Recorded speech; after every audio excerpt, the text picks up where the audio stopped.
Tayo na phone full storage. Full storage, ibig sabihin puno na naman ang ano. Kain tayo. Ang gaba. Anong oras na ba? Alas 11 na ba?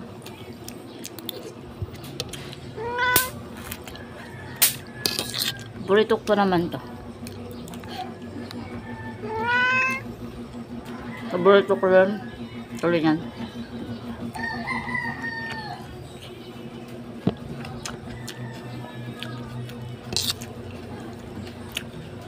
Kaso yung kanin ko nahilaw. Nagluto kaya ako sa rice cooker. Tapos, green agad siya. Hindi pa pala luto. Pag una ko luto na, hindi pa pala. Doon nahilaw.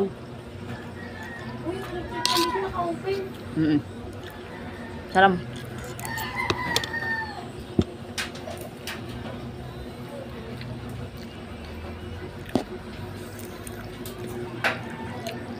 Paborito ko na turingan.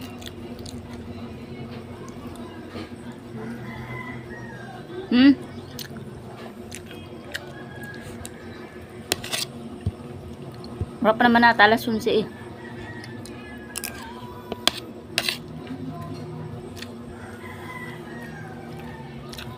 Masarap na tuyo. Ah!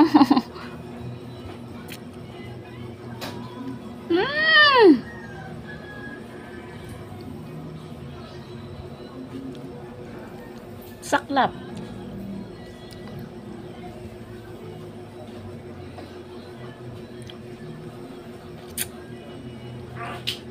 Tuklap na naman ang pustiso ko. Kakainis. Kinagat ko na naman kasi sa kamatis. Nakakalimutan ko lagi. Napiki pala yung ano ko, ngipin ko.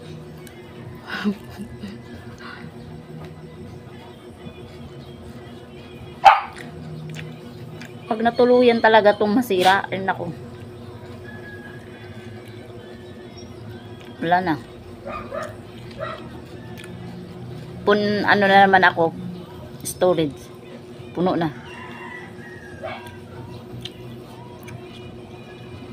Wala na. Putol na naman naputol ang pustiso ko. Kala ko tunay na ngipin. Ano ba yan? Kakainis. Putol na naman.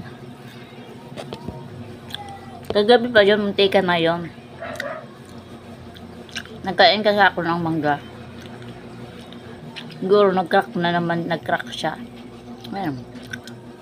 Wala na akong ngipin. Wala pa akong papapustiso. Kawawang nila lang. Dahil sa kamatis, nasira ang pustiso ko. Ba yan? Kaganda-ganda ko. Nasira patuloy ang ano ko. Aura ko. Kapal.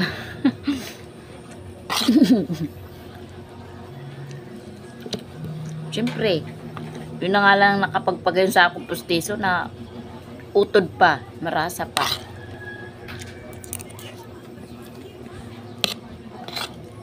Naputol lang pustiso.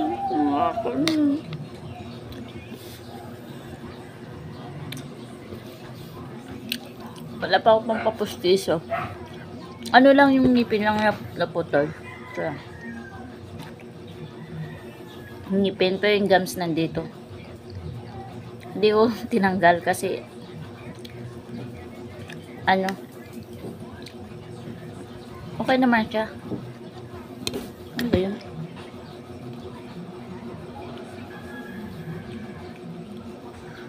Bigi lang kasi to. Matagal na tong pinagawa kong ngipin. Ano na siya? Siguro 2010. 12 siguro. Noong 2012 ko siguro to pinagawa. Sobrang tagal na. Ano magkano lang pagawa nito? 300. Pero yung pinapagawaan ko ata doon, wala na yun. Hindi ko na alam. Mahirap magpustiso kasi nga puro na rin ako sira ng ngipin. Yung mga katabi ng ngipin dito. Yan. Puro yan mga na mag-alog-alog na. Kaya maganda sana ipabunot na lang tapos saka na ulit magpagawa ng pustiso. Kaso natatakot ako ng turok. Natatakot ako ng turok ng istisya. Kaya dati nagpabunot ako mga daba. Hindi matay ako. Sa totoo lang. Babae kaya nagbunot ako. Di mo wala man siya sakit. Wala ko ramdam na nasasaktan ba ako. Kaso, yung agit-it, yung parang tunog ng ano, ng pag tinatanggal na sa laman yung ngipin. Nababati ko ba? Parang ninervyos ako pag nababati ko. Parang, sabi ko, awat-awat na kanganga. Tapos awaton mabunot sa dentist. Babae pa naman ang dentist sa ako. Magayon pa naman. Pag magayon, baga mga mahininon magburunot. Baga mga martiyo, nirugsada. Pag doon kami sa taas pagbaba kami, sabi ko sa kaniya, Ma'am, ay duk, may ano ka, may, ano ba yung kating ko, nagarap ako kating ko. Sabi niya ay, wara, sabi kaya kay, sabi ko, na ano ako, sabi na, parang himatay yun nga ni, sabi niya, saglit lang, sabi niya, kaya bakuha daw siya sukar, wara na, himatay na ako, kaya adok na ako magpabunot, lalo bubunuton, tulo ata ini, yung saro na gano na, hiwo-hiwo, pabunot ko kay sabi pa nila pag nagpabunot ay pag nagpupustiso mas makabarato, sabi nila mas makabarato sa ano pagpapustiso.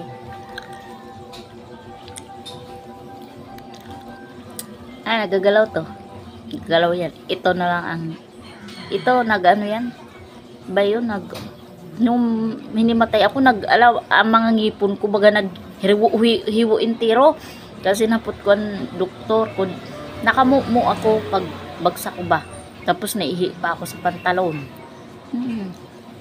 kaya makararaw ay pa ako kupod pero inano niya ako pinahigda niya sa ano sa may bed doon pinahigda niya ako tapos pinataas niya pa ako pinabakalan niya ako Gatorade tapos ano saging nakatan sabi niya ano daw anemic ako anemic tapos ang dugo ko dito daghanan pag ulit kaya nagtururo siya pag bago nabunot ako nagturo siya kaya parang nagdada akong pabunot pero bagang yun ang magpabunot ako kung gusto ko magpabunot yung lalaki para ano yung saruan na nila Irugson no tanggal tulos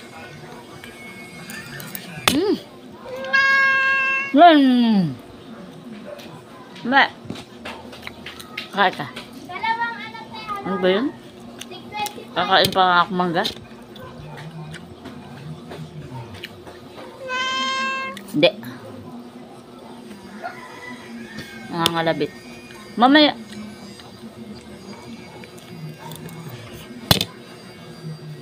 Kagayin sa urap nito. Ngayon pa ba na ka? Sa urap nito.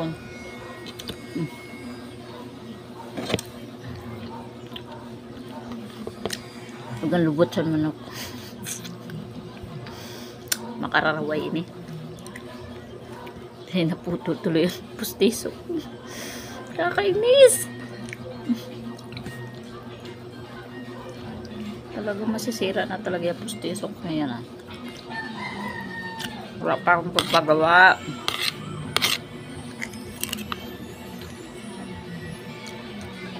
Patakawan to kamatis. Hindi nakalimutan, wala sa isip ko. Pustiso pala yung ano ko. Pero dito kasi ako kumakain lang. Ito. Ay, ito. Na, dito. Pwede ako magkagat ng ganyan. Kaso nawala sa isip ko. Kala ko original ngipin ko. Mm. Dito kasi hindi ako pinipagkagat kasi gumagalaw na to. Tapos yung dito, may bulok. Baka pag nalagyan ng kanin, mag ano-ano na naman ako sang kulop sa ngipon. Agrangay.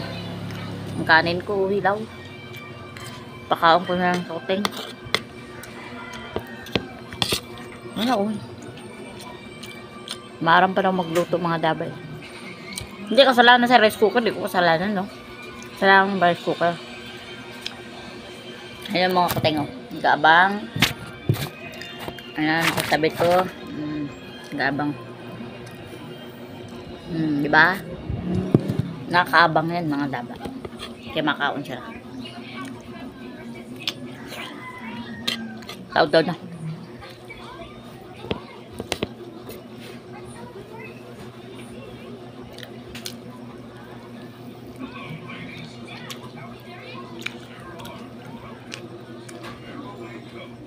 Hindi lang ako pwede magkaon.